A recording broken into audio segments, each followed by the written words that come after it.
જન વલ્લભાય નમઃ. વિજયતે શ્રી દ્વારિકાધીશ પ્રભુ. શ્રીમદ ભાગવત. સચિદાનંદ રૂપાય વિશ્વોત્પત્યાદિ હેતવે તાપત્રય વિનાશાય શ્રી કૃષ્ણાય વયમ નમઃ. શ્રી વલ્લભને હૃદયમાં પધરાવીને શ્રીમદ ભાગવતજીનું રસપાન કરીશું. શ્રીમદ ભાગવત રસાસ્વાદ પ્રથમ સ્કંદ તૃતીય અધ્યાય ઝડપથી હવે પૂર્ણ કરવા તરફ જઈ રહ્યા છીએ. ખૂબ સુંદર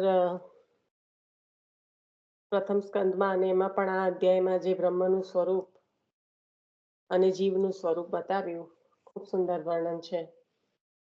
આગળ 24 અવતાર પણ આ અધ્યાયમાં જ આવ્યા.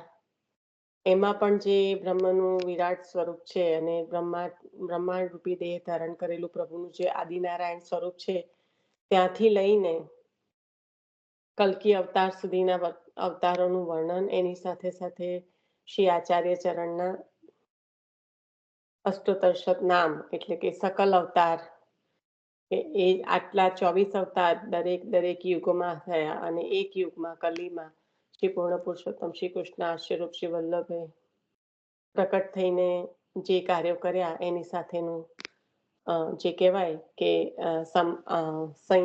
સંગતિ જોડી તે સકલ અવતાર પણ લીધું આપણે. તો હવે આપણે ગઈકાલે જે જોયું એમાં મુખ્યત્વે ચરણ કમળનો દ્રઢ આશ્રય.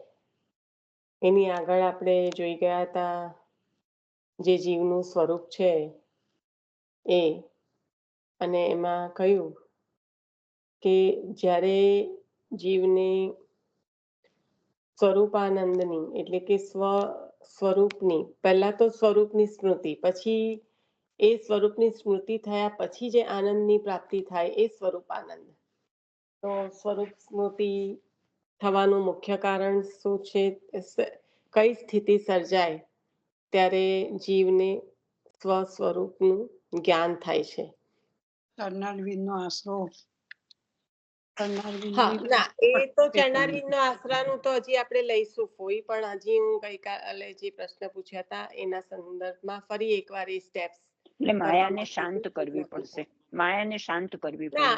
અત્યારે પ્રશ્ન મારો ખાલી એટલું જ છે. બરાબર છે તમે જે કહી રહ્યા છે કે એવી કરવી પડશે, એ આપણા હાથની વાત નથી. એટલે ત્યાં આપણે કરવી પડશે શબ્દ નથી વાપરતા, કારણ કે કરવી પડશે કહીએ ત્યારે આપણે કરી રહ્યા હોય એવો ભાવ આવે છે. ના, એ તો પ્રભુ જ્યારે સમર્પણ, આપણે સમર્પણ કરીએ, આપણને હું એક જ મિનિટ પ્રશ્ન કરી લઉં પહેલા. એક મિનિટ પ્રશ્ન પાછો રિપીટ કરી દઉં. હા, એક જ મિનિટ ભગવતી માસી. કે હું પ્રશ્ન એ કરવા માંગી રહી છું કે સ્વરૂપની સ્મૃતિ થાય પછી સ્વરૂપાનંદની પ્રાપ્તિ થાય, પણ એ સ્વરૂપની સ્મૃતિ ક્યારે થાય છે? સ્વરૂપ સ્મૃતિ ક્યારે શક્ય છે? નિષ્કપટથી સેવા અને સ્વસ્વરૂપનું જ્ઞાન ક્યારે શક્ય છે? ના, એ તો સેવાનું અત્યારે રવા દો, કારણ કે સેવા તો એ આપણે આગળ લઈએ જ છે, પણ આપણે વાંચનના અંતર્ગત લઈએ છીએ. એટલે પહેલા વાંચનને મનન ચિંતનમાં મૂકીને બોલીએ. બાકી તમે જે કહી રહ્યા છો સુદાફો, એ બરાબર છે કે સેવામાં જે સંપૂર્ણ રત છે એને આ સ્થિતિ તો પ્રાપ્ત થવાની છે, પણ અહીંયા હું વાત બીજા સંદર્ભમાં કરી રહી છું. એટલે બોલું હવે જે મને ખબર છે, ખ્યાલ આવે છે. એટલે કે જીવ તો સ્વભાવથી દુષ્ટ છે, પરીઓના પરીઓથી એવા સંસ્કારો લઈને આવ્યો છે કે જેનાથી જ્યારે તે એનામાંથી મુક્ત થાય ત્યારે એને માયાની જે પ્રવૃત્તિ છે એ જતી રહે અને નિવૃત્તિ થાય. અને એમાં પણ પ્રભુનો જતી નથી રહેતી. પહેલા મને ખબર જ, જતી નથી રહેતી પણ શાંત થાય છે. અને એમાં પણ એમ કે વલ્લભાધીશનો દ્રઢ આશ્રય હોવો જોઈએ. સમર્પણ થયું છે એટલે આપણને એવા દ્રઢ આશ્રયથી આપણા સ્વસ્વરૂપનું જ્ઞાન થશે અને માયા શાંત પડી જશે. ના, બહુ ઉપર નીચે થઈ ગયું. તમે કહેવા એક જ વસ્તુ માંગી રહ્યા છે, પણ મારો તો એક સિમ્પલ સ્ટેપમાં હું પ્રશ્ન પૂછી રહી છું કે આવી સ્થિતિ ક્યારે થાય, બરાબર? તો તમે કીધું કે માયા શાંત થઈ જાય ત્યારે. That is the answer. હવે હું કહું તમને કે માયા શાંત ક્યારે થાય, ત્યારે તમારે શું જવાબ આપશો તમે? એટલે આપણે જે જન્મ થી લઈને આવ્યા છે. ના ના ના ના ના, કાલે જ તમે બધાએ આનો પ્રશ્નનો જવાબ આપ્યો છે. ચાર દોષ? ના,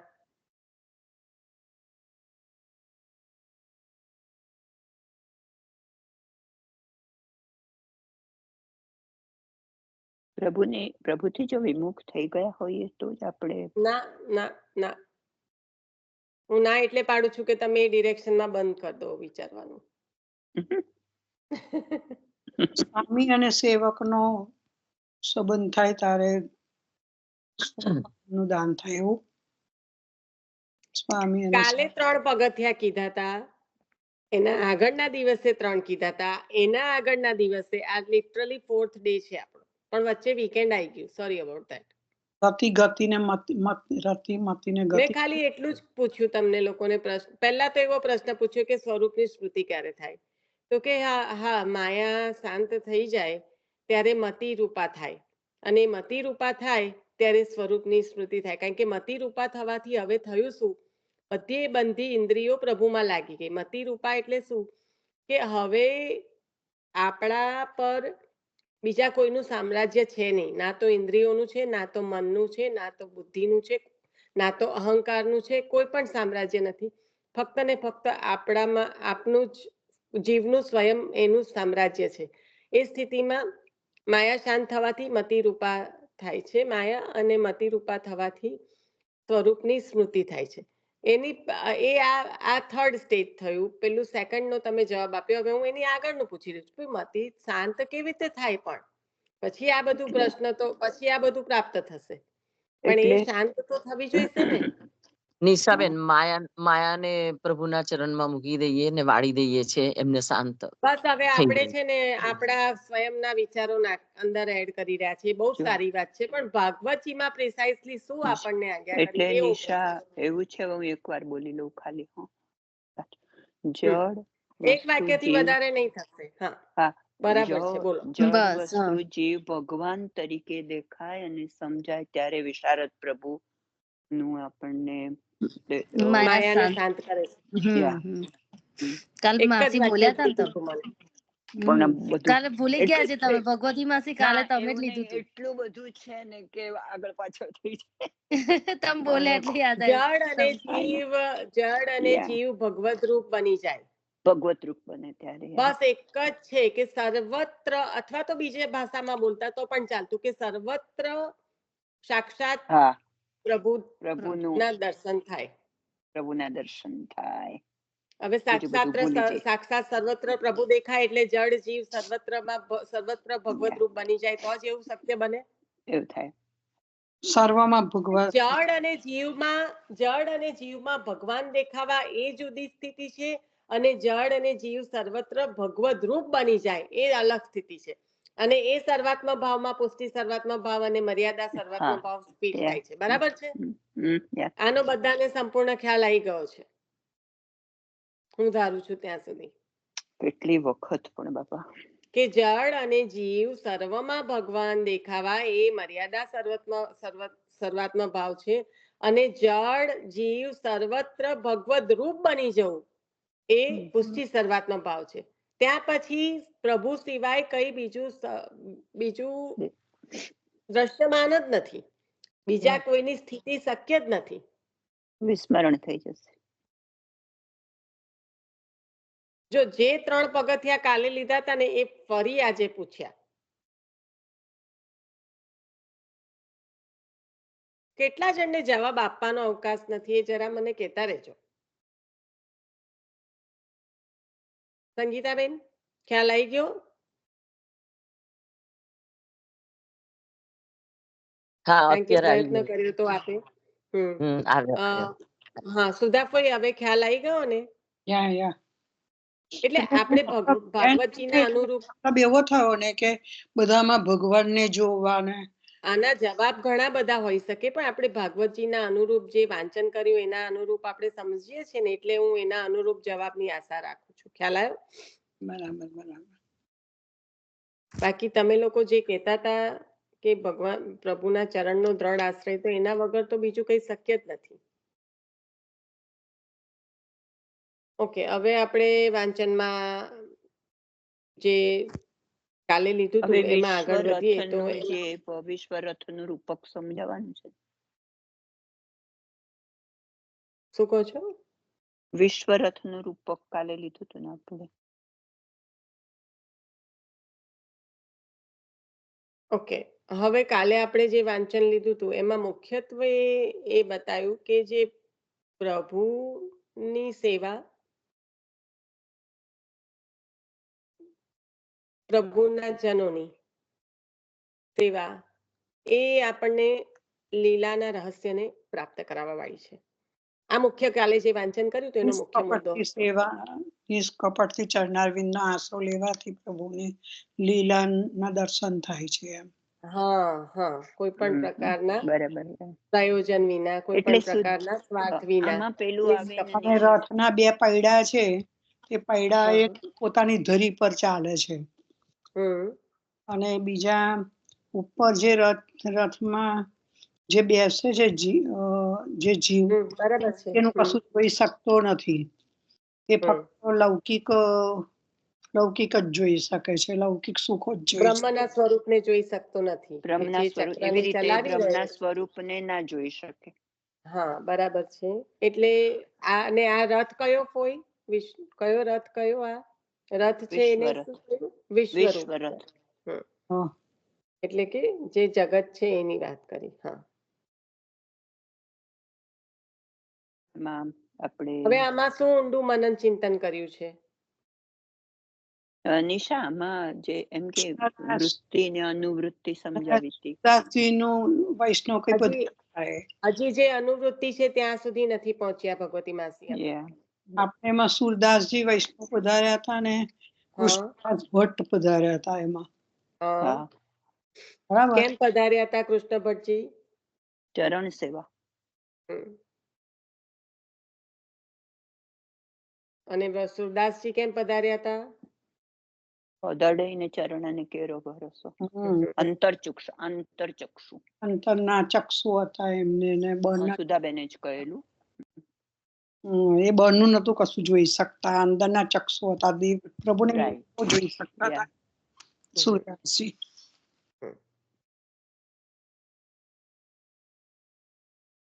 અને હરિરાયજી પણ હતા. હરિરાયજીનું શિક્ષા. આ અંતરચક્ષુની વાત આપણે ક્યારે થઈ હતી ખબર છે? અગાઉ થઈ હતી, અને આ કાલે નથી થઈ. ગઈકાલે શેના આ અંતરચક્ષુની વાત શેના સંદર્ભમાં થઈ હતી કહો તો મને.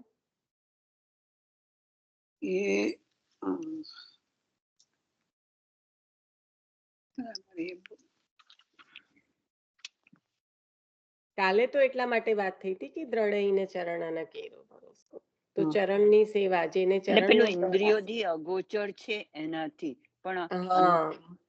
એ શું ઇન્દ્રિયોથી અગોચર શું છે? એમ કે પ્રભુનું સ્વરૂપ, જે પેલું બ્રહ્મનું સૂક્ષ્મ સ્વરૂપ, જેને જીવ કહ્યો. સૂક્ષ્મ સ્વરૂપ, જેને જીવ કહ્યો. જેને જીવ કહ્યો. રાઈટ. એ ઇન્દ્રિયોથી અગોચર છે, અવ્યક્ત છે. વ્યવહારિક રીતે શબ્દોમાં વ્યક્ત થાય એવું ન હોવાના કારણે અવ્યક્ત છે. પછી કેવો છે બીજો? શું છે? અગોચર છે, અવ્યક્ત છે. પછી અવ્યક્ત હતો, અગોચર હતો, પછી ઇન્દ્રિયોથી અગોચર. બરાબર. અને એનું અસ્તિત્વ છે પણ વસ્તુ રૂપે નહીં ને? ના, જડ પદાર્થ નથી એમ. એને આકાર પણ નથી. જડ પદાર્થ નથી, આકાર નથી. હવે એક રહ્યું. એની જેમ આકાર નથી. હવે બીજું શું રહ્યું? મુખ્ય રહી ગયું, તે વખતે રહી ગયું તું, અત્યારે બાકી છે. તમારા સિવાય બીજા બધાને બોલવાની છૂટ છે, એવું નથી કે તમે એકલા બોલો. તો આપણે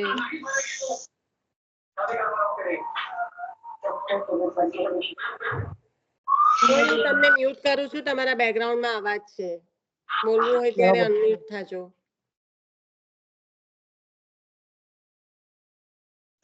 હા, બંધ થઈ ગયો અવાજ અદ્રષ્ટ તમારા વિશે તો બેકગ્રાઉન્ડમાં.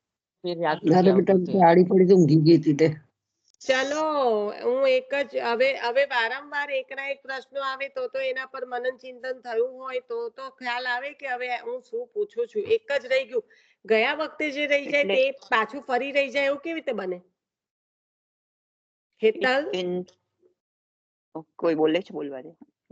શું છે? હા, તમે કહી દો.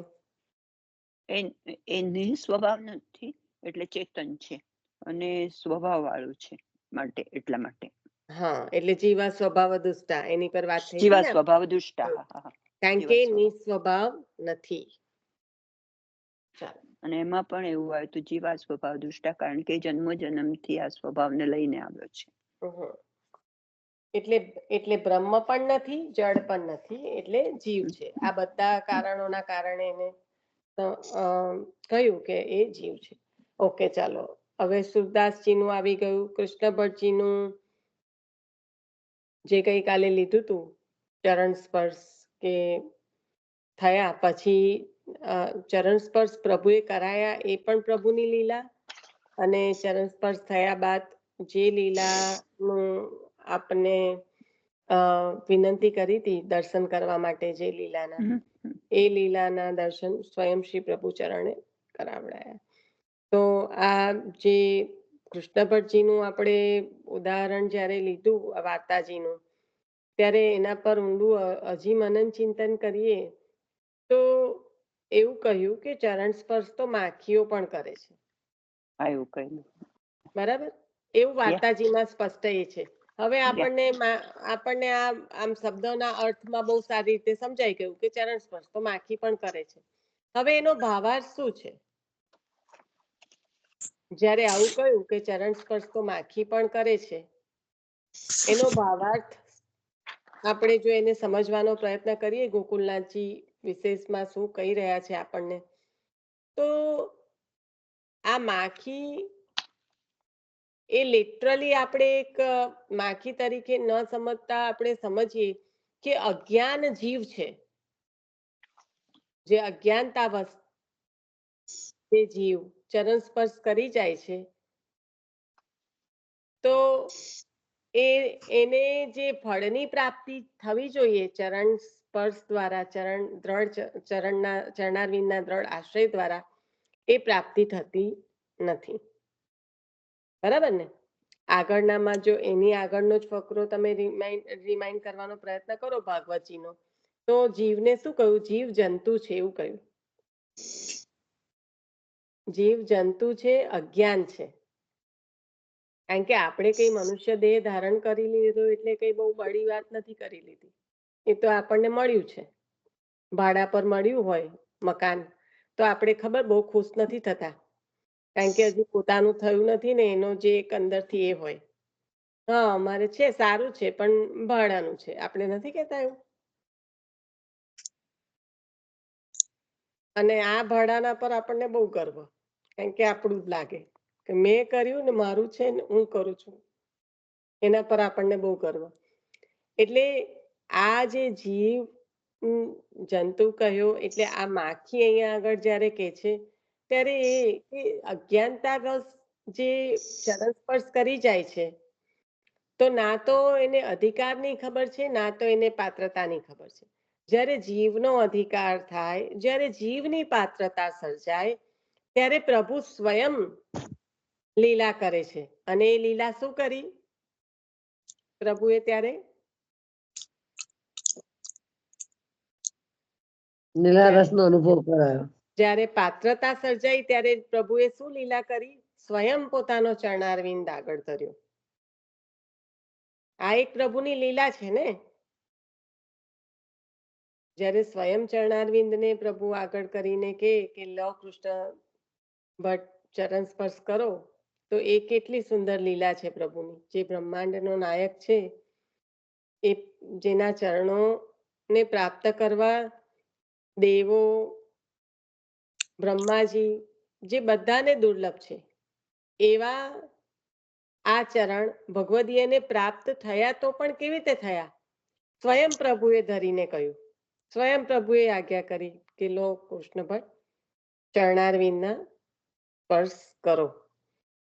તો આ જે છે માખી એટલે કે અજ્ઞાનતાવશ જે જીવ, હવે આપણે વિચારીએ કે અજ્ઞાનતાવશ પણ આપણને ખબર નથી, પણ આપણા મોટાઓની જે કહેવાય કે આશીર્વાદ, વડીલોની ભારોભાર આપણા પર કૃપા કે આપણને બ્રહ્મ સંબંધ થયા અને ઠાકોરજી આપણા ઘરે પધાર્યા.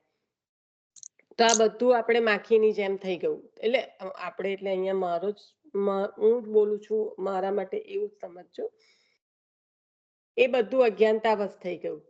પણ એ થયા પછી પ્રભુનું જે અંગ પરસ આપવું, જે નિત્યમાં આપની ગોદમાં બિરાજવું અને જીવને પોતાના અધિકાર અને પાત્રતા પ્રમાણે રસનો અનુભવ કરાવવો, તો એ કેટલી બધી કૃપા કહેવાય આપણા પર, આચાર્ય ચરણની કૃપાથી, કે જેનો આપણે કોઈ અંદાજ જ ના લગાવી શકીએ. જ્યારે આપણે આ કૃષ્ણ ભટ્ટજીના વાર્તાજીની સાથે જ્યારે ખૂબ ઊંડાણપૂર્વકનું મનન ચિંતન કરીએ, ત્યારે આપણને આપની સ્થિતિ અને આપના પર થયેલી કૃપા અને આચાર્ય ચરણનો અનહદ જે અનુગ્રહ, જે પુષ્ટિ અનુગ્રહ, જે કહેવાય કે પુષ્ટિમાં જીવ જ્યારે આવે ત્યારે એના પર કેવી અનહદ કૃપા થાય છે, તેનું આ ભારોભાર અહીંયા આગળ આપણને ઉદાહરણ આપણા જેવા જીવો અને કૃષ્ણ ભટ્ટજીને જે પ્રભુએ ચરણ સ્પર્શ આપ્યા, જે લીલા કરી અને ચરણ સ્પર્શ આપ્યા બાદ જે એમની ઈચ્છા હતી કે જે લીલાના દર્શન આપને કરવાતા એ પ્રભુ ચરણની કૃપાથી થયા. તો એ જ પુષ્ટિ, કારણ કે અહીંયા આપણે વાત એ જ કરી રહ્યા છે કે પુષ્ટિ કોને કહી, અને જે પુષ્ટિ પ્રભુ લીલા રસનું દાન ક્યારે કરે છે, તો એના સંદર્ભમાં કૃષ્ણ ભટ્ટજીનો કાલે જે પ્રસંગ લીધો તો પછી થોડુંક ઊંડાણપૂર્વક મનન ચિંતન કરતા ખૂબ આનંદ થયો કે આપણા પર પ્રભુની કેવી કૃપા છે કે અજ્ઞાનતાવશ જેમ માખી ચરણ સ્પર્શ કરે ત્યારે એને ખબર નથી શું કરી રહી છે, એવી રીતના બ્રહ્મ સંબંધ મોટાઓએ લેવડાયું ત્યારે પણ ખબર નથી કે શું થઈ રહ્યું છે. ઇવન મારી વાત કરું તો ઠાકોરજી માથે પધરાયા ત્યારે પણ નથી ખબર કે શું કરી રહ્યા છે. અને જ્યારે સ્વયં પ્રભુ રોજ જે ગોદમાં બિરાજીને જે અંગ પરસ આપી રહ્યા છે, એ પણ અત્યારે જીવ બુદ્ધિથી તો ગમ્ય છે જ નહીં કે આવી કેવી આ પ્રભુની શ્રી આચાર્ય ચરણની કૃપા છે, શ્રી વલ્લભની કૃપા છે, ગુરુની કૃપા છે કે આપણા જેવા જીવના માથે પ્રભુ બિરાજે છે. તો આ છે જે પ્રભુના દ્રઢ ચરણારવિંદનો ચરણ કમળનો આશરો જે જીવને આ રીતનું સુખ પ્રદાન કરી રહ્યા છે. સમજવાનું આપણે છે કે આપની એવી તો કેવી પાત્રતા, કેવો અધિકાર હશે ખબર નથી, પણ પ્રભુએ આટલું આપ્યું છે, હજી આગળ ને આગળ આચાર્ય ચરણની કૃપાથી જીવ આગળ વધી શકે. તો હવે જે ભગવતી માસી તમને કેવું હતું એ લઈ શકો છો તમે અનુવૃત્તિ, કારણ કે આ ચરણારવિંદનો આશ્રય એ લીલા રસનું દાન કરવા વાળો છે. ત્યાં એના પછી હવે આપણને શાસ્ત્રીજી સમજાવી રહ્યા છે કે સેવા કેવી હોવી જોઈએ, સેવા કોને કહેવાય. તો એ અનુવૃત્તિનું આપ કહેવા ચાહી રહ્યા હતા, તો હવે લો એના પર. અને જો કોઈ પણ વૈષ્ણવ ને બીજા કોઈ 84-252 દ્વારા, હા એક જ મિનિટ, કોઈ બીજા કોઈ વૈષ્ણવ પણ પધાર્યા હોય હૃદયમાં આ પ્રસંગ દ્વારા, તો જરૂરથી લો. ખૂબ ઊંડાણપૂર્વક કહી દીધું કે પ્રભુના ચરણની જે સેવા કપટ રહિત થઈને કરવામાં આવે, મુખ્ય આ વસ્તુ એડ કરવી જરૂરી છે જે સુધાભાઈ બોલ્યા કે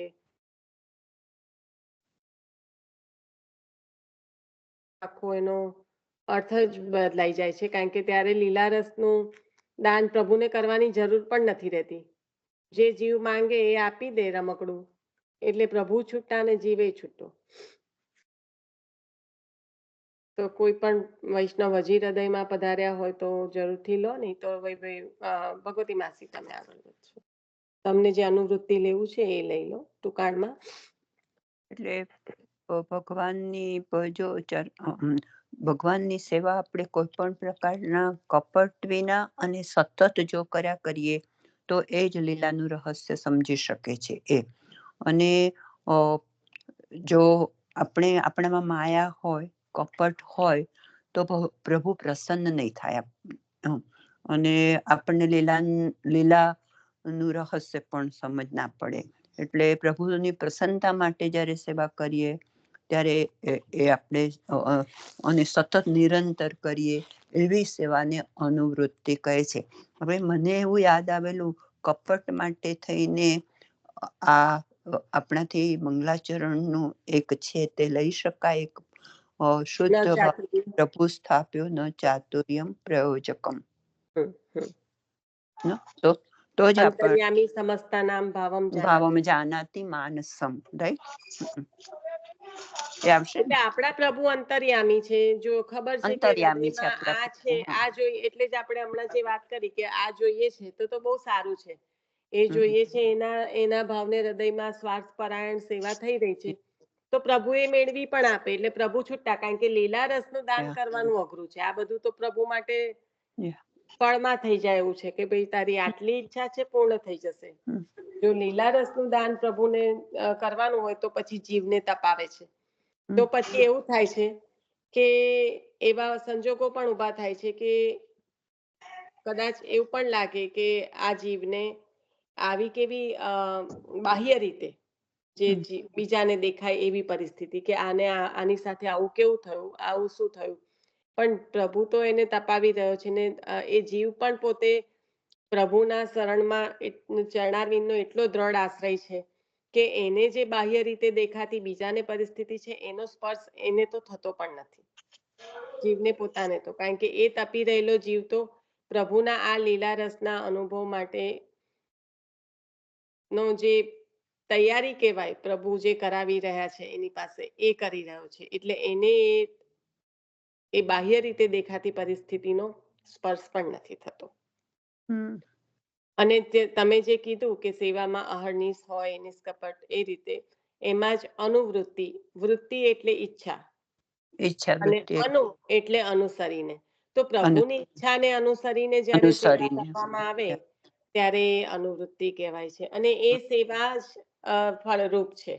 આપણે નહીં કે આપણી ઈચ્છા પ્રમાણે સેવા થાય, કારણ કે સર્વદા સર્વભાવેના ભજનીયો વ્રજાધીશ એવું કહ્યું ત્યારે આપણે એનો લિટરલ મિનિંગ એવો જ લઈ લીધો, કારણ કે આપણે શબ્દનો અર્થ જ લઈએ છીએ. ભાવાર્થને ઘણી બધી વખત સમજી શકતા નથી. જેવી રીતના અત્યારે આપણે વાર્તાજીમાં સમજ્યા ભાવાર્થને. ઇવન જ્યારે શ્રી હરિરાયજી પ્રભુ આજ્ઞા કરી રહ્યા છે કે નચદ્રષ્ટા સુબોધિનીજી, એટલે જ્યારે વધારે થોડોક આમ સત્સંગમાં આપણે અંદર આવીએ અને આપણને જ્યારે આ સમજાય કે ન સેવ્યો ન આરાધ્ય રાધિકા નાથે ન ચ દ્રષ્ટા સુબોધિનીજી તથા વૃથા જન્મ ભૂતલે, તો કે જેને સેવા નથી કરી, રાધિકા નાથને આરાધ્યા નથી, જેને વલ્લભાધીશનો આશ્રય નથી કર્યો, દ્રઢ આશ્રય નથી કર્યો, અને જેને સુબોધિનીજીને દ્રષ્ટિ નથી કરી, એનો જે જન્મ છે એ વૃથા છે. એટલે આપણે તો પછી સુબોધિનીજી આપણે સમક્ષ આગળ આપણને દ્રષ્ટિ પડે એવી રીતે રાખી દેવાના. એટલે નચદ્રષ્ટા કીધું છે હરિરાયજીએ, એટલે એવું થવું ના જોઈએ. રોજ સવારે સુબોધિનીજી પર દ્રષ્ટિ તો થવી જોઈએ. આવો લિટરલ મિનિંગ નહીં કરવાનો, અને કર્યો હોય તો થોડુંક એમાં આગળ વધવાનું, કારણ કે આ બધા જે અર્થ છે એ શબ્દના અર્થ છે. હરિરાયજી આટલું ઉપરથી આપણને શબ્દના અર્થ નથી કહી રહ્યા. એના પ્રત્યેનો ભાવ એ છે કે આ જીવને શ્રી સુબોધિનીજી જીવ ગમ્ય નથી. જો વલ્લભ ચાહે સોઈ કરે, વલ્લભની કૃપા હશે તો આ સુબોધિનીજીના અર્થને જીવ રંચક સ્પર્શ કરી શકશે, સમજી શકશે એવું પણ નથી, સ્પર્શ કરી શકશે. તો આવા શ્રી સુબોધિનીજીનું રસપાન અને વાંચન થાય ત્યારે એને દ્રષ્ટિ કરી કહેવાય.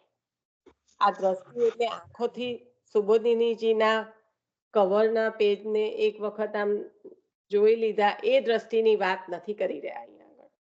સુબોધિનીજીનું એક પાનું ખોલીને 4 વાક્ય જ્યારે વાંચો અને એમાંથી એક શબ્દ પણ ન સમજાય ત્યારે એને દ્રષ્ટિ કરી કહેવાય.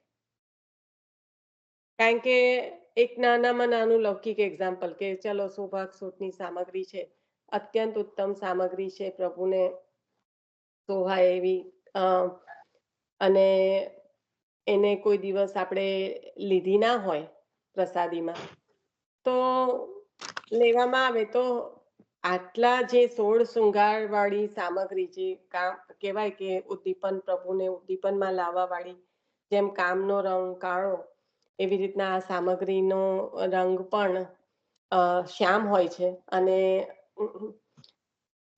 પ્રિયા પ્રીતમને ઉદ્દીપનમાં લાવવા વાળી આ સામગ્રી છે 16 શૃંગાર, એટલે કે 16 વસ્તુઓ અંદર પડે છે. આવો એનો ભાવ છે. આપણે કોઈ દિવસ ના લીધી હોય અને કોઈ લેવડાવે ને તો પહેલામાં પહેલા તો અંદર શું છે ને એનો ખ્યાલ જ ના આવે કે હતું તો કોઈ સામગ્રી લીધી તો પ્રસાદી લીધી તો ખરી, કોઈ સુંદર સામગ્રી, ઠાકોરજી પ્રભુ આરોગ્ય હતા, પણ શું હતું એ ખબર ના પડી. એમાં 16 વસ્તુમાંથી 4 વસ્તુ માંડ માંડ ઓળખાય કે કદાચ આ પડ્યું હશે, આ પડ્યું હશે, આ પડ્યું હશે. તો ત્યારે શું થયું કે આપણે ખાઈ તો લીધું પણ આપણને કઈ સમજાયું. કોઈ જલ લઈ લેજો, હું જરાક મ્યુટ કરું છું, તમને ઘણી ખાંસી ઉપડી છે. તો આવું છે. અને આ સંદર્ભમાં હરિરાયજી કહે છે દ્રષ્ટિ કરો, એટલે કે તમે રોજ જે એક ફકરો પણ વાંચશો, કદાચ તમને એક શબ્દ પણ નહીં સમજાય, પણ તે છતાં તમે એનું પાન કરો, શ્રવણ દ્વારા કે વાંચન દ્વારા. કારણ કે સુબોધિનીજી શ્રવણ પણ કોની જોડે કરવા, એ પાછું આપણી પાસે અવેલેબલ છે કે નહીં શ્રવણ કરવા માટે, ના હોય તો અત્યારે તો ઘણું સોશિયલ મીડિયાના કારણે શક્ય છે, પણ ના હોય તો આપણી પાસે પુસ્તક હોય તો એને ખોલીને દ્રષ્ટિ કરાય, એટલે કે વાંચન કરો. એટલે આ છે ભાવ, જેવી રીતના આપણે ચરણ સ્પર્શનો લીધો એવી રીતે. એટલે આ લિટરલ મીનિંગ કે માખો પણ ચરણ સ્પર્શ કરી જાય છે. તો ત્યાં આગળ આપણે આ જીવની સાથે જે ભાવ સમજ્યા કે જીવની પણ સ્થિતિ આવી છે કે અજ્ઞાનતા વશ કરી જાય છે, એવી રીતના દ્રષ્ટિ પણ આ રીતના કીધું કે નચ દ્રષ્ટા સુબોધિનીજી, એમાં પણ આ ભાવ છે. એટલે આ રીતે ભાવોને અંદરથી ઊંડાણપૂર્વક સમજીએ, નહીં કે એના ખાલી અર્થને સમજીને ચાલીએ. કારણ કે જો એવું વિચારી લેશો તો કહેશે કે સુબોધિનીજી પર રોજ દ્રષ્ટિ કરવાની કીધી છે, કરો કરો, જન્મારો નીકળી જાય, કર્યો, દ્રષ્ટિ કરી. અરે ભાઈ એવું નથી. અઠવાડિયામાં એક પેરેગ્રાફ, એક પેજ, એક લાઈન વંચાય તો પણ વાંચો. હવે આમાં જે આગળ વાંચન કર્યું હતું, લીલા રહસ્યનું દાન કરે છે, એમાં હજી થોડુંક રહ્યું છે. ચરણ કમલનું. હા હા, એટલે તું લેતી હોય તો લેજે, હું તો લઈ લો, દુકાનમાં લઈ લો, આપણે આગળ જ વધીએ છીએ ને. એટલે જો આપણે અનુવૃત્તિથી આપણી સેવા થશે સતત, તો પ્રભુ એમ કે કૃપા કરશે, અને પાત્રની યોગ્યતા જોઈને પ્રભુ કૃપા કરશે, અને પછી આપણને ચરણ સ્પર્શ આપે, જરા પણ કપટ ન હોય તો. અને એ ચરણ સ્પર્શમાંથી શું થશે તો સુગંધ પ્રાપ્ત, કમલ, ચરણ કમલ, એટલે હજી ખાલી એક જ અંદર થોડુંક રહી ગયું ઉપરનું, હજી એક ભાગ, કે એમાં એવું પણ આવ્યું હતું ખબર છે કે અનુવૃત્તિમાં એવું કહ્યું કે તો પછી સેવા છે એ મનગઢ રીતે ન કરવી, ગુરુ આજ્ઞા પ્રમાણે કરવી. એટલે સેવા મુખ્ય મુદ્દો કે ગુરુ આજ્ઞા પ્રમાણે કરવી. જ્યાં સુધી આપણું ગમ્ય નથી, આપણને તો એ બધા અનુભવો થતા નથી હજી, તો ત્યાં સુધી આપણે ગુરુ આજ્ઞા પ્રમાણે કરવી. હા, લો.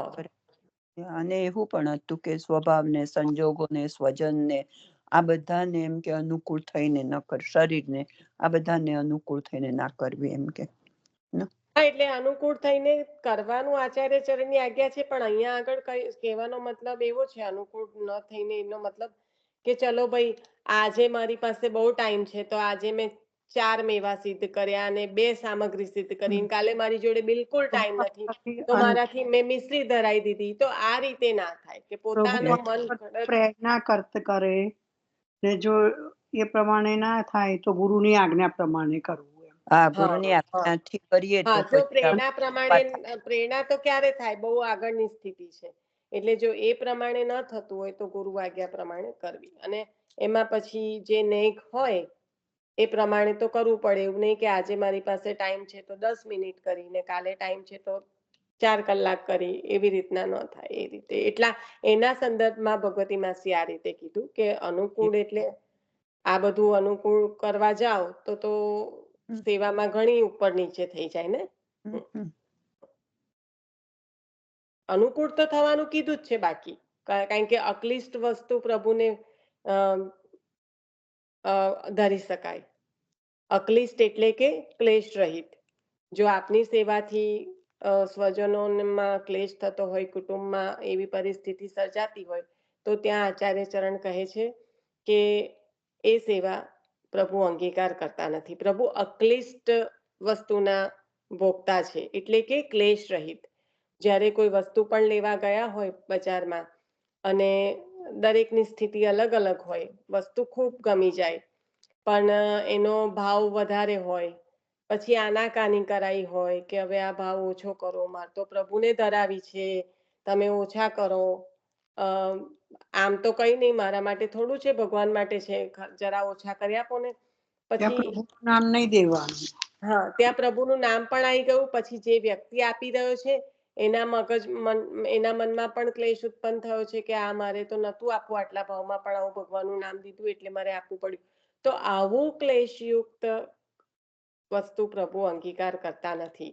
એટલે કહ્યું કે પ્રભુ અક્લિષ્ટ વસ્તુના ભોગતા છે, અને એમાં ખાલી વસ્તુ નહીં, એમાં પછી જે ઘરમાં રહેતા સ્વજનોની સાથે પણ કોઈ પણ પ્રકારનો ક્લેશ થાય કે કઈ પણ પરિસ્થિતિ સર્જાય જેમાં પોતાના હૃદયમાં કોઈ પણ પ્રકારનો ક્લેશ હોય ત્યારે પ્રભુ સેવા અંગીકાર કરતા નથી.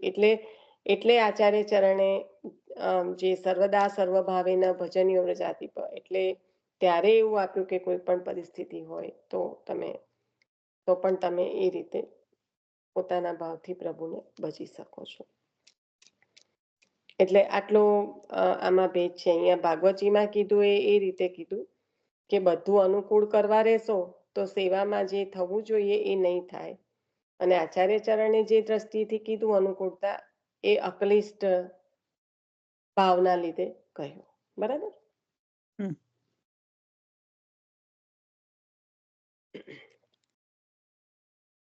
આપણે પેલી સુબોધિનીજીની વાત કહી, શ્રી સુબોધિનીજીની વાત કહી હમણાં, તો સુબોધિનીજી નચ દ્રષ્ટા બરાબર છે, દ્રષ્ટિ કરતા પહેલા.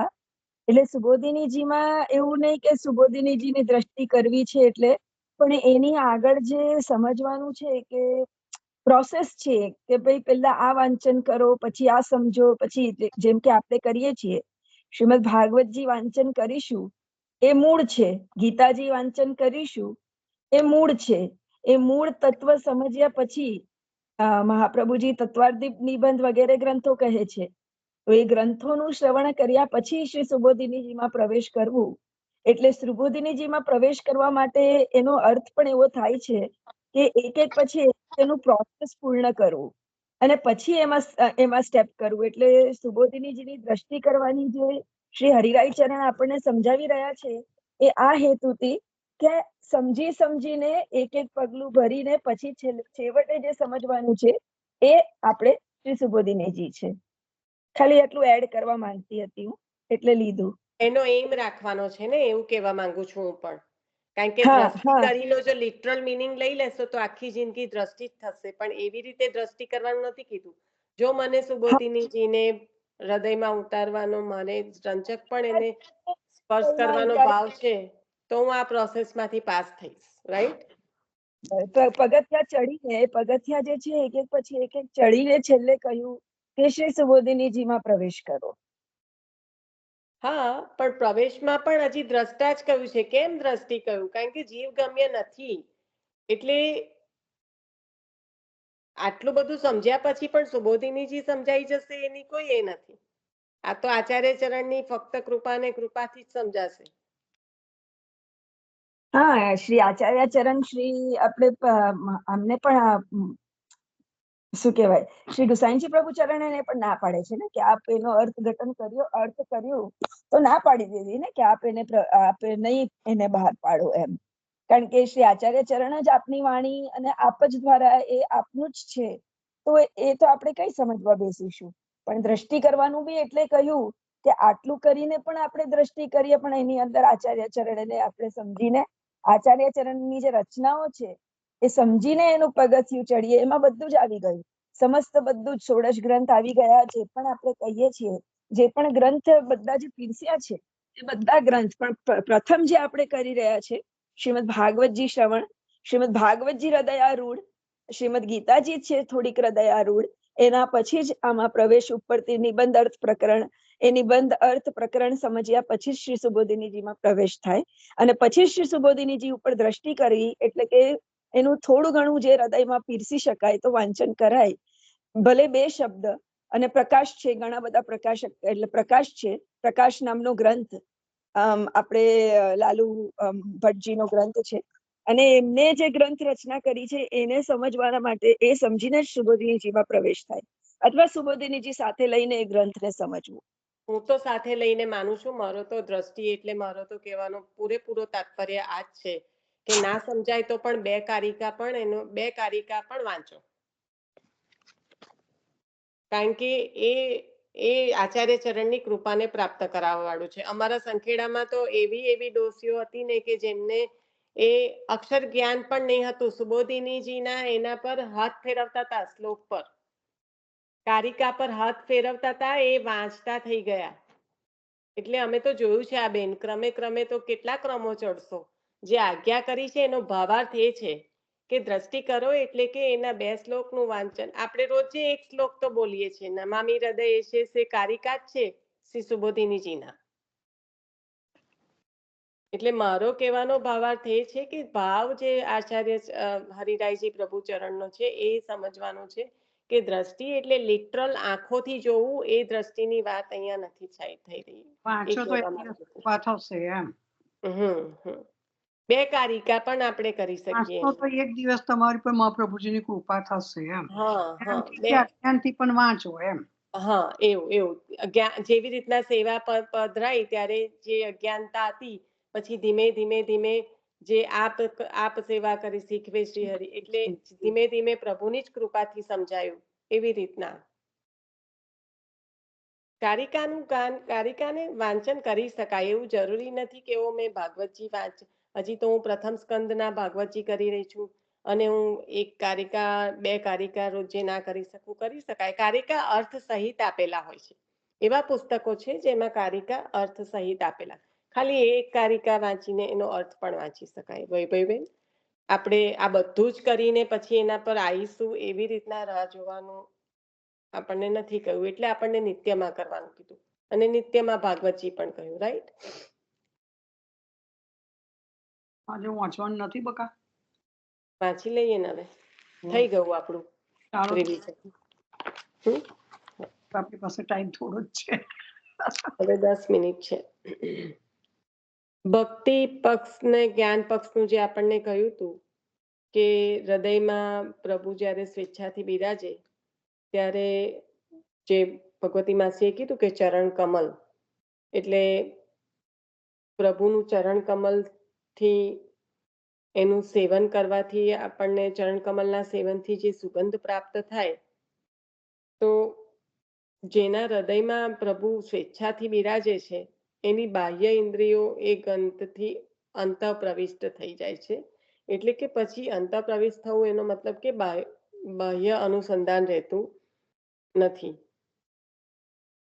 ચરણ જ્ઞાનથી ભગવાન માર્ગ જાણી શકાય. એટલે આ છે જ્ઞાન પક્ષ. પણ ભક્તિ પક્ષમાં આવું નથી. ભક્તિ પક્ષમાં કઈ રીતું છે કે ભગવાનનું જે ચરણ છે એ ભક્તિ માર્ગ રૂપ છે. એટલે એ શુદ્ધ વિશદ અંતઃકરણમાં પ્રગટેલું કમલ છે. આપણે કાલે જોયું હતું કે શુદ્ધ વિશદ અને જે અંતઃકરણ છે એમાં પ્રગટેલું આ કમલ છે કે જેમાં નિષ્કપટ છે, કોઈ પણ પ્રકારના જે કહેવાય કે દુઃખ ભય વગરનું વિશદ, તેમાંનો સુગંધ, હવે આવું ચરણ કમળ જે અંતઃકરણમાં પ્રગટે તો એમાંનો સુગંધ સંતો, ભક્તો કે પ્રેમ છે. એટલે આપણે જે કાલે વાત થઈ હતી હરિગુરુ વૈષ્ણવ, તો તેના સેવન દ્વારા ભગવાનની સઘળી લીલા સમજી શકાય. એટલે બહુ સુંદર ભક્તિ પક્ષમાં આ કહ્યું કે ભક્તિ પક્ષમાં ભગવાનનું જે ચરણ છે એ ભક્તિ માર્ગ રૂપ છે.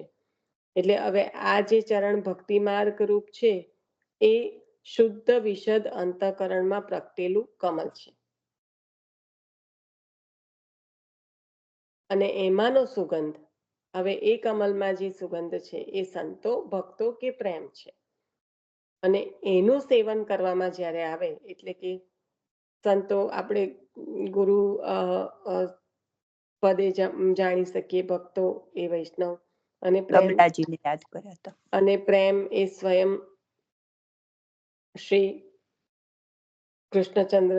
તો એના સેવન દ્વારા ભગવાનની સઘળી લીલા સમજી શકાય છે. દમલાજીને આપણે એ સંદર્ભમાં યાદ કર્યા હતા કે આચાર્ય ચરણની જ સેવા કરી છે. એવી રીતના ઘણા વૈષ્ણવોને આચાર્ય ચરણે ફક્ત વૈષ્ણવોની જ સેવા કરવાનું કહ્યું હતું. એમાં મહાતારી જે છે એ વૈષ્ણવ પણ પધાર્યા હતા, જે ગુસાઈજી પ્રભુ ચરણના સેવક છે. તો એ બધા દ્વારા સમજાવે છે કે આ જે સંતો, ભક્તો કે પ્રેમ એટલે કે હરિગુરુ કે વૈષ્ણવ ના સેવન દ્વારા પ્રભુની સઘળી લીલા સમજી શકાય. ભગવાનમાં શ્રદ્ધા નિષ્ઠાવાળા ભગવત રૂપ છે. હવે આ ટાઇટલ છે, ભગવાનમાં શ્રદ્ધા નિષ્ઠાવાળા ભગવત રૂપ છે. કેવા જીવો ભગવત રૂપ છે? તો કે જેને પ્રભુમાં શ્રદ્ધા છે, નિષ્ઠા છે. ભગવાન પણ બે પ્રકારનું છે. આ આખું એક ટાઇટલ છે કે ભગવાનમાં શ્રદ્ધા નિષ્ઠાવાળા ભગવત રૂપ છે. ભગવાન પણ બે પ્રકારનું છે. અથેહ ધન્યા ભગવંત ઇત્થમ,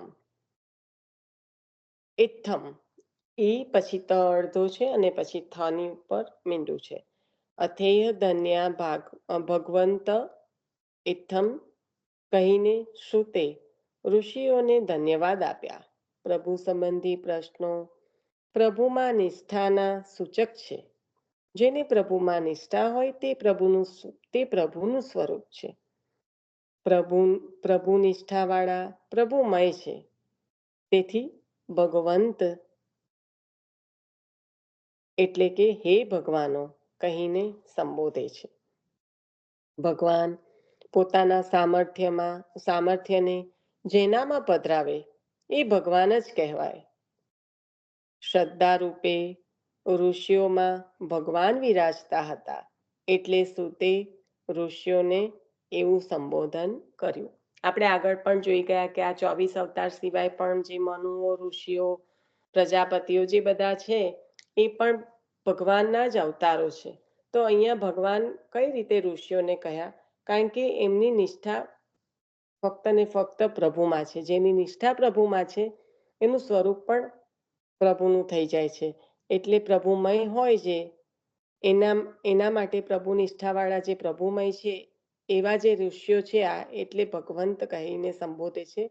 કારણ કે ભગવાન પોતાના સામર્થ્યને આવા જીવોમાં પધરાવે છે, પ્રભુ નિષ્ઠાવાળા જે છે, અને તેથી ભગવાન જ કહેવાય એ રીતે કહ્યું. અને શ્રદ્ધા રૂપે ઋષિઓમાં ભગવાન વિરાજે છે, સ્વયં પ્રભુ બિરાજમાન છે. તેથી જ આ પ્રશ્ન થઈ રહ્યા છે. એટલે સુતે ઋષિઓને આ રીતે સંબોધ્યા. ભગવાનપણાના બે પ્રકાર છે, નિત્ય અને અનિત્ય. નિત્ય ભગવાનપણું માત્ર ભગવાનમાં જ છે અને અનિત્ય ભગવાનપણું ભગવાનના કૃપા પાત્રમાં છે. ભગવાન કોઈ પણ કાર્ય માટે પોતાનું સામર્થ્ય પોતાના ભક્તને આપે એ ભક્ત પણ ભગવાન કહેવાય. આ સામર્થ્ય ભગવાનની ઈચ્છા હોય ત્યાં સુધી રહે છે, માટે અનિત્ય. ભગવાનમાં જ 6 ગુણો ઐશ્વર્ય, વીર્ય, યશ, શ્રી, જ્ઞાન અને વૈરાગ્ય. ભગ આ 6 ને શું કહે? આ 6 ગુણો ધરાવવાળા હોય એટલે આ 6 એટલે ભગ. એટલે આ 6 ગુણો છે એ ભગ નિત્ય છે. ભગવાનમાં આ નિત્ય વિરાજમાન છે. ભગવાનના સામર્થ્યથી અને ઈચ્છાથી જે ભક્તોમાં ભગવાન આપે છે આ ગુણો, તે કેવા હોય છે? અનિત્ય છે. એટલે જ્યાં સુધી પ્રભુની કૃપા હોય અને પ્રભુ જ્યાં સુધી ઈચ્છા કરે ત્યાં સુધી એ ગુણ વિરાજમાન થાય. નહીં તો પછી પ્રભુ એને પાછો લઈ લે એ ગુણ. ત્યારે એની જે કહેવાય કે સમયની અવધિ થઈ જાય એટલે એને અનિત્ય કહ્યું. જ્યારે પ્રભુમાં અહર્નિશ બિરાજતું હોય એટલે એને નિત્ય કહ્યું. કયા વૈષ્ણવ પધારે છે અહીંયા આગળ જ્યારે આ રીતે વાત ચાલે ત્યારે?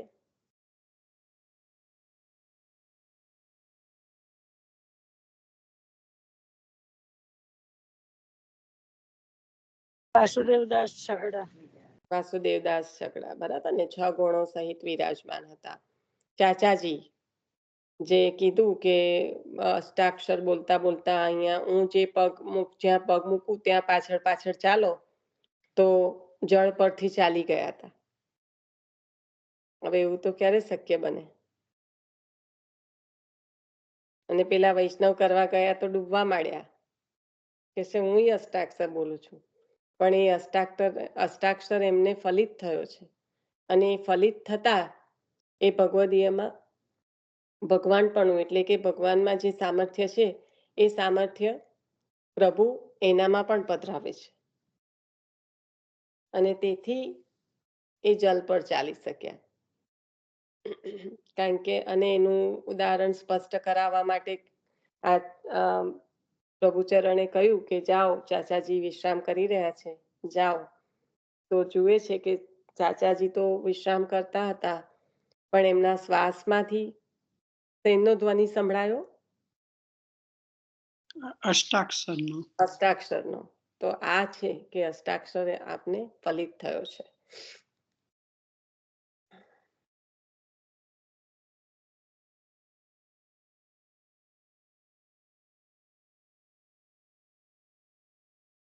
ભગવત સંબંધી જ્ઞાન જ સાચું ધન છે. એ ધન્ય બનાવે છે. અનુગ્રહથી મળેલું જ્ઞાન સ્વયં પ્રકાશ હોય છે. તો અનુગ્રહથી એટલે પ્રભુની કૃપાથી મળેલું જે જ્ઞાન છે એ પછી એ સ્વયં પ્રકાશ કરાવવાળું છે. અજ્ઞાનથી મિરાંધસ્ય જ્ઞાનાંજન શલાકયા, જે આપણે મંગલાચરણનો શ્લોક છે. તો આ જે અજ્ઞાન રૂપી જીવ છે, આપની કૃપાથી એ જ્ઞાનનો પ્રકાશ એનામાં થાય છે. ભક્તિ માર્ગ જ માર્તંડ. તો જેવા જે આપ સૂર્ય સમાન છો, આપ ભક્તિ માર્ગને પ્રકાશ કરવા વાળા, તો એના દ્વારા જીવને જ્ઞાનની પ્રાપ્તિ થાય છે, સ્વયં પ્રકાશમાન થાય છે. પણ આ ક્યારે શક્ય થાય? ફક્ત ને ફક્ત અનુગ્રહથી. એટલે ભગવત સંબંધી જે જ્ઞાન છે એ જ સાચું ધન અને એ જ ધન્ય બનાવવા વાળું છે. બાકી બધું જે જ્ઞાન છે એ આપણને અર્થ જે આપણું કહેવાય કે જીવન ગુજરાન ચલાવવા માટે આપણના માટે ઉપયોગી છે, બસ એનો ઉપયોગ એટલો જ છે. એ ધન્ય કરવા વાળું નથી, જીવને પોષિત કરવા વાળું નથી. અને અનુગ્રહથી મળેલું જ્ઞાન છે એ સ્વયં પ્રકાશ છે. આ ટાઇટલ છે, આગળ વાંચનમાં લઉં છું. સર્વલોકના નાથ ભગવાન વાસુદેવમાં સર્વ સ્વરૂપ આત્મભાવ મહાત્મ જ્ઞાનપૂર્વક સુદ્રઢ સ્નેહ કરે છે, તે ધન્ય છે. સર્વ લોકના નાથ એટલે 14 લોકના નાથ જે કયા કે વાસુદેવમાં સર્વ સ્વરૂપ આત્મભાવ, આવા વાસુદેવમાં જે સર્વ સ્વરૂપ આત્મભાવ એટલે કે મહાત્મા જ્ઞાનપૂર્વક સુદ્રઢ સ્નેહ કરે તે ધન્ય છે. ભગવાનની ભક્તિ કે ભગવાન સંબંધી જ્ઞાન જ સાચું ધન છે. એ ધનને યોગ્ય હોય તે જ ધન્ય છે. જે તે વગર તે ગમે તેટલું ધન હોવા છતાં સૌ નિર્ધન છે. આવું ધન જેને મળે તેને પુનઃ પુનઃ જન્મ મરણ પ્રાપ્ત થતા નથી. એકમાત્ર ભગવાનની ભક્તિ પુનર્જન્મ અને મરણ અટકાવી દે છે. જન્મ અને મરણ બેની વચ્ચેમાં એક વન આવે છે, તેનું નામ જીવન.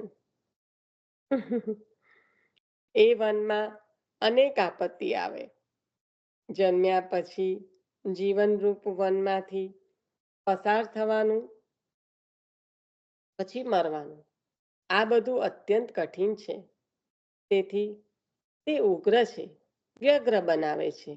પણ ભક્તિ પ્રાપ્ત થઈ હોય તો આ ઉગ્ર જીવન જન્મ મરણની ઘટમાળ ફરીથી પ્રાપ્ત થતી નથી. સુતે કહ્યું, આ ગ્રંથનું નામ ભાગવત તે બ્રહ્મ વેદ સંમત છે. આ ગ્રંથનું નામ ભાગવત એ બ્રહ્મ વેદ સંમત છે. તેમાંની પ્રાસંગિક કથા પણ કૃષ્ણ કથા જ છે, કોઈ વાર્તાઓ નથી. પ્રાસંગિક જે પણ કથા છે એ કૃષ્ણ કથા જ છે. ભગવાન વેદ વ્યાસે અનુભવીને જીતેન્દ્રિય જ્ઞાની સુખદેવજીને શ્રીમદ ભાગવત વેદવત ભણાવ્યું છે. ભગવાન વેદ વ્યાસે, કારણ કે વેદ વ્યાસ પણ ભગવાનનો જ અવતાર છે, જ્ઞાન અવતાર છે, બરાબર. તો ભગવાન વેદ વ્યાસે અનુભવીને એટલા માટે કહ્યું કે સમાધિ ભાષામાં છે. જે આપે અનુભવ્યું છે એની વાત છે, એટલે સમાધિ ભાષામાં રચિત છે. એટલે અનુભવીને જીતેન્દ્રિય જ્ઞાની સુખદેવજીને શ્રીમદ ભાગવત વેદવત ભણાવ્યું. જીતેન્દ્રિય જ્ઞાની શ્રી સુખદેવજીને કેમ કહ્યા?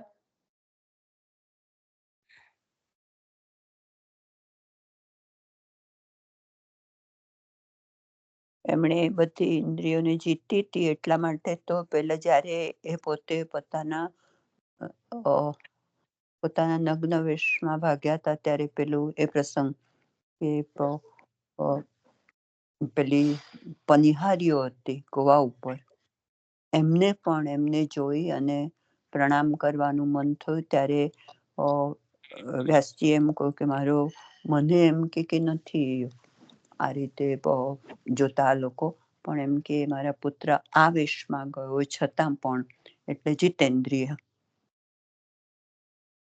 એ તો તમે લિટરલ અર્થ જ કરો છો. હજી જીતેન્દ્રિય બરાબર છે કે તમે આખો પ્રસંગ પણ કીધો એ પણ બરાબર છે. અને પ્રસંગમાં એવું હતું કે સ્ત્રીઓ નિર્વસ્ત્ર થઈને સ્નાન કરી રહ્યા હતા અને એ પસાર થયા ત્યારે સ્ત્રીઓને કઈ ના થયું, પણ જ્યારે વ્યાસજી પસાર થયા ત્યારે એમના વસ્ત્ર લેવા માટે એવું હતું, બરાબર, એવી રીતના હતું.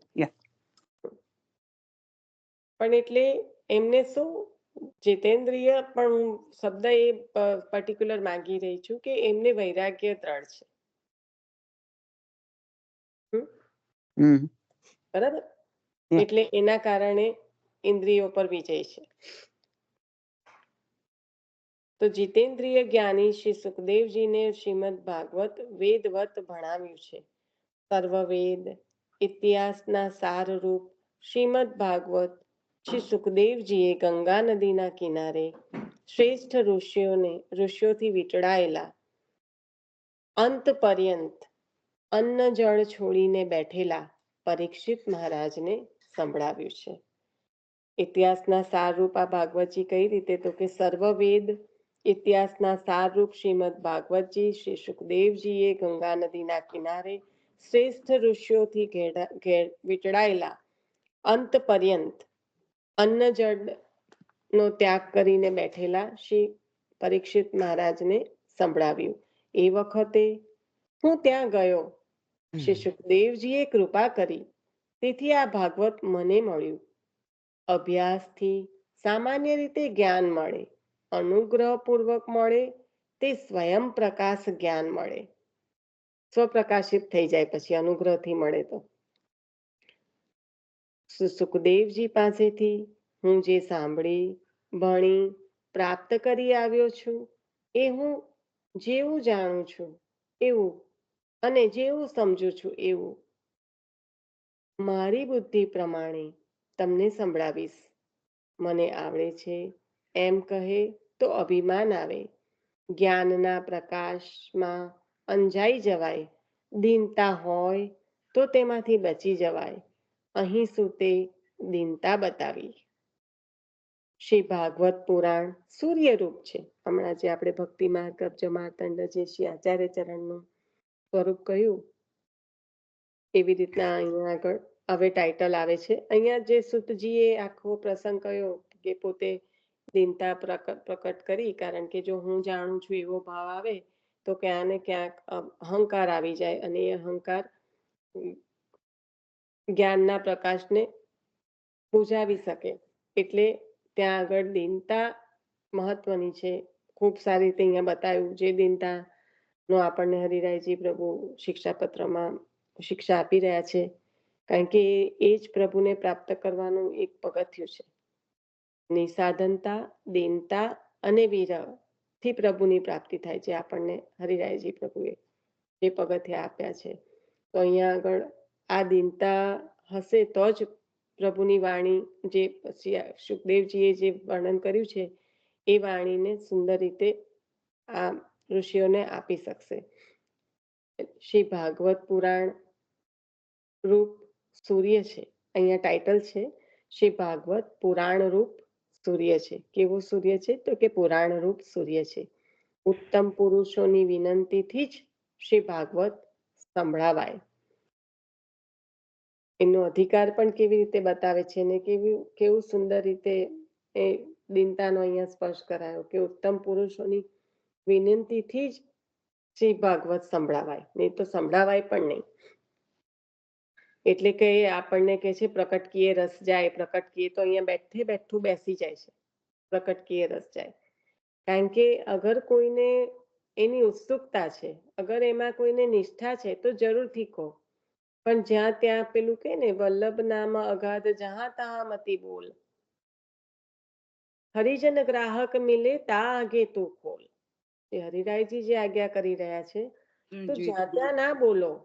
હવે જ્યાં ત્યાં ના બોલો એટલે પછી કે આ તો વૈષ્ણવમાં તો ડિસ્ક્રિમિનેશન બહુ છે, આમ કશું કહેતા નહીં. એવું નહીં ભાઈ, એવું નહીં કરતા. અમે કહેતા નહીં એવું નહીં.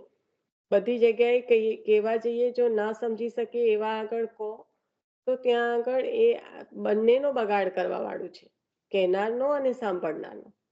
અને પ્રકટ કિયે રસ જાય, વલ્લભ નામ અગાધ જે આપણને આપ્યું છે એ બહુ અંદર એના ગૂઢ અર્થ સહિત આપણને આ બધું આપ્યું છે. કઈ વલ્લભ સાકીનો રાગ સારો કરીને રોજ જે રાગડા તાણવા માટે તો આપ્યું નથી આપણને. વલ્લભ સાખીમાં જે આપણને શિક્ષાપત્રમાં જેવી રીતના જ્ઞાન આપ્યું એવી રીતના વલ્લભ સાખીમાં આપણને એક વસ્તુનું કહ્યું છે. તો ઉત્તમ પુરુષોની વિનંતીથી જ શ્રી ભાગવત સંભળાવાય. એના સિવાય ના સંભળાવાય. તો જો આ સંભળાવાની પણ એક વક્તાની એક લિમિટેશન બાંધી દીધી કે આપણને કીધું કે પ્રકટ કિયે રસ જાય, તો આ સંદર્ભમાં કે જ્યાં ત્યાં આપણે ના એ પ્રકાશ કરી શકીએ, જ્યાં ત્યાં આપણે એ વસ્તુને ના કહી શકીએ. કારણ કે પાત્ર હોય તો ઝીલી શકશે, નહીં તો રસ વહી જશે અને વહી જતા બંને બાજુ બગાડ થશે. છેલ્લે છઠ્ઠા પ્રશ્નનો જવાબ પણ આપતા બોલ્યા, ધર્મ, જ્ઞાન વગેરે સાથે ભગવાન સ્વધામ પધાર્યા ત્યારે અંધકાર રૂપ કલયુગમાં નષ્ટ થઈ ગયેલી દૃષ્ટિવાળા માટે આ પુરાણ સૂર્ય આ લોકમાં પ્રકટ થયો છે. જ્યારે કહ્યું વિદુરજીને અત્યંત ચિંતા થઈ કે હવે પછીના આ કલીના જીવોનું શું, ત્યારે કહ્યું કે મારો તેજ હું ભાગવતજીમાં પધરાવું છું. સ્વયં પ્રભુએ આજ્ઞા કરી અને એટલા માટે જ આ સૂર્ય રૂપ છે કે જે નષ્ટ થઈ ગયેલી બુદ્ધિવાળા જે કલીના જીવો છે એના માટે આ પુરાણ રૂપ સૂર્ય આ લોકમાં પ્રકટ થયો. જેની દ્રષ્ટિ ચાલી ગઈ છે તે અંધકારમાં અટવાય છે. તેવા લોકો માટે પુરાણ રૂપ સૂર્ય આજે ઉદય પામ્યો છે. સૂર્ય ઉદય પામતા પ્રવૃત્તિની શરૂઆત થાય. શ્રીમદ ભાગવતનો ઉદય થતા લોકોની ભગવાન માટેની પ્રવૃત્તિનો પ્રારંભ થાય છે. સૂર્ય જેમ જીવનદાતા છે તેમ શ્રીમદ ભાગવત પ્રેમરૂપ જીવનદાતા છે. સૂર્ય રોગાદિને નિવૃત્ત કરનારો છે. શ્રીમદ ભાગવત અંતઃકરણમાં રહેલા સઘળા દોષોને દૂર કરનારો છે. ભગવાનની કૃપા પ્રાપ્ત કરાવનારા છે. કારણ કે અંતઃકરણ શુદ્ધ થાય પછી તો પ્રભુ વિરાજમાન થઈ શકે. પ્રભુ હૃદયમાં વિરાજમાન થઈને તો પછી શું કૃપા ના થાય. પણ આ અંતઃકરણ શુદ્ધ કરવા વાળું કોણ છે? તો કે શ્રીમદ ભાગવતજી. કારણ કે જેમ સૂર્ય ના આવે તો અનેક પ્રકારના માનસિક શારીરિક રોગો થતા હોય છે, જે આપણે બહુ સારી રીતે જાણીએ છીએ કે વિટામિન ડી પણ ઓછું થઈ જાય, ડિપ્રેશન પણ આવી જાય, તો અનેક પ્રકારના રોગો સૂર્યની ગેરહાજરીમાં થતા હોય છે. પણ આવું જે સૂર્ય જે પુરાણ છે, પુરાણ રૂપ જે આ ભાગવતજી છે સૂર્ય, એ પુરાણ રૂપ સૂર્ય જ્યારે ઉદય થાય ત્યારે બધા દોષોને નિવૃત્ત કરીને અંતઃકરણને શુદ્ધ કરનારું પ્રભુની પ્રાપ્તિ કરાવવા વાળું છે. સુતજીએ ઋષિઓના 6 પ્રશ્નોના ઉત્તર 2 અધ્યાયમાં આપી દીધા. સંક્ષેપમાં પોતાના અધિકાર પ્રમાણે શ્રીમદ ભાગવત કહ્યું. વક્તા તરીકે પોતાનો અધિકાર સિદ્ધ કર્યો. ઋષિઓની જિજ્ઞાસા તપાસવા મૌન થયા. જિજ્ઞાસુને જ વધારે સંભળાવાય. કોઈ વેપારી પોતાની દુકાનમાંનો બધો માલ ગ્રાહક સામે લાવીને મૂકી ન દે, પણ થોડા નમૂના મૂકે. તેમાં રુચિ થાય તો ગ્રાહકને વધુ આપે. ઉત્તમ પુરુષો વિનંતી કરે ત્યારે ભાગવત સંભળાવાય અને ગમે તેને ગમે તે રીતે ન સંભળાવાય. એટલે અહીંયા 6 પ્રશ્નોના ઉત્તર આપ્યા પછી સંક્ષેપમાં પોતાના અધિકાર પ્રમાણે કહ્યું ભાગવતજી. હવે વક્તા તરીકેનો પોતાનો અધિકાર સિદ્ધ કર્યો. હવે ઋષિઓની જિજ્ઞાસા પર છે, એટલે એ તપાસવા માટે આપ મૌન રહ્યા છે. કારણ કે જિજ્ઞાસા ન હોય તો બધું ખોલી ના દેવાય. એટલે જો ઉત્તમ પુરુષોની વિનંતી થાય ત્યારે પાછું ફરી સંભળાવાય. ગમે તેમને ગમે તે રીતે ન કરાય એવું અહીંયા આગળ સ્પષ્ટ કર્યું. ભાગવતજીનું સ્વરૂપ સમજાયું. શ્રી વ્યાસજીએ શ્રી સુખદેવજીને આપ્યું એ બતાવ્યું. ભગવાનમાં નિષ્ઠાવાળા જે ભગવતરૂપ થયેલા છે એવા જીવોમાં જે ગુણ બિરાજે છે એ અનિત્ય છે, અને ભગવાનમાં બિરાજમાન 6 ગુણ એ નિત્ય છે. એટલે ભગવાનપણાના 2 પ્રકાર કયા, નિત્ય અને અનિત્ય. અને આ ઋષિઓને ભગવંત કહીને કેમ બોલાયા? તો કે નિષ્ઠાવાળા છે પ્રભુમાં, તેથી એ પણ પ્રભુમય થઈ ગયા છે, એટલા માટે એમને આ રીતે સંબોધન કર્યું. તો આજનું વાંચન જે આપણે કર્યું હતું એનું ઉપરથી આપણે લઈ લીધું કે શું આજે મુખ્યત્વે જોયું. હવે આજે અહીંયા આગળ અધ્યાય તૃતીય પૂર્ણ થાય છે. કાલથી આપણે અધ્યાય ચતુર્થમાં પ્રવેશ કરીશું. એ પહેલા આ જે 6 પ્રશ્નો છે જેના ટૂંકાણમાં, કારણ કે આ ત્રીજા અધ્યાયમાં આ જ વસ્તુ કરી છે કે આ છે 6 પ્રશ્નો દ્વારા ટૂંકાણમાં બધું કહી દીધું. તો એ 6 પ્રશ્નોનો પર મનન કરવાનો પ્રયત્ન કરજો. 6 પ્રશ્નોમાંથી એક કરીને જો બધાને યાદ આવશે તો એ રીતે 6 પ્રશ્નો આટલા 20-22 જણની વચ્ચે તો બધા યાદ આવી જ જવા જોઈએ. તો મનન ચિંતન કરજો અને કાલે આપણે ચતુર્થ અધ્યાયમાં પ્રવેશ કરીશું. શ્રી વલ્લભાધીશ કી જય. આશરો લેજો. થોડું મોડું થયું પણ આજે આ ચતુર્થ અધ્યાયમાં કાલે આપણાથી જવાય, અને કાલે બને ત્યાં લગીને તો તૃતીય અધ્યાયને વાગોડીશું. એટલે એ પણ પ્રયત્ન કરજો કે ઘણો સમય થોડો વચ્ચે પડ્યો એટલે એ થયું હશે, પણ ટ્રાય કરજો વાગોડવાનો. તો આપણે એના પર આપણે થોડું મનન ચિંતન કરીશું. અહીંયા આગળ આપણે આશરો લઈશું. હવે